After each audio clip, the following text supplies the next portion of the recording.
ഗോളടിച്ചും ഗോളടിപ്പിച്ചും കിരീടം നേടിയുമെല്ലാം റെക്കോർഡുകൾ സ്വന്തമാക്കുന്നത് ഫുട്ബോളിന്റെ ഭാഗമാണ്. ഇപ്പോഴിതാ ഗോളും കളിയുമൊന്നുമല്ലാത്ത മറ്റു റെക്കോർഡ് കുറിച്ചിരിക്കുകയാണ് മെസ്സി. ആ റെക്കോർഡ് തിരുത്തിയതാകട്ടെ സാക്ഷാൽ പെലെയുടേതും. കാൽപന്തിനെയും കളിക്കാരെയും പിന്തുടരുന്നവർക്ക് അതുപോലെ തന്നെ പരിചിതമാണ് പണീനി കാർഡുകളും.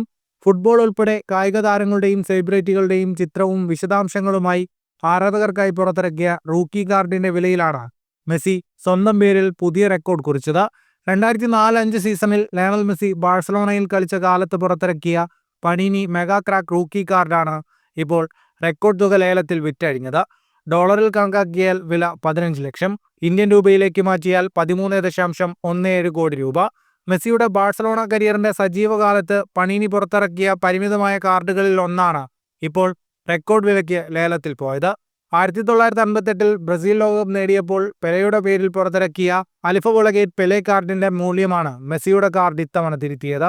2022 പെലെ കാർഡ് 11.68 കോടി രൂപ ലേലത്തിൽ വിറ്റതായിരുന്നു ഇതുവരെയുള്ള റെക്കോർഡ്. മെസ്സിയുടെ മറ്റൊരു കാർഡ് 11 ലക്ഷം ഡോളറിനാണ് ഏതാനും ആഴ്ച മുമ്പ് മറ്റൊരു കാർഡ് പ്രേമി സ്വന്തമാക്കിയത്. അതിനു തൊട്ടു പിന്നാലെയാണ് Phoenix collects private sale network വഴി ലോക റെക്കോർഡ് തുകയ്ക്ക് ഈ കാർഡ് വിൽപ്പനയും നടന്നത്. ഫുട്ബോൾ ലോകത്തെ കൂടുതൽ വാർത്തകൾക്കും വിശേഷങ്ങൾക്കുമായി സ്പോർട്സ് കഫേ സബ്സ്ക്രൈബ് ചെയ്യുക.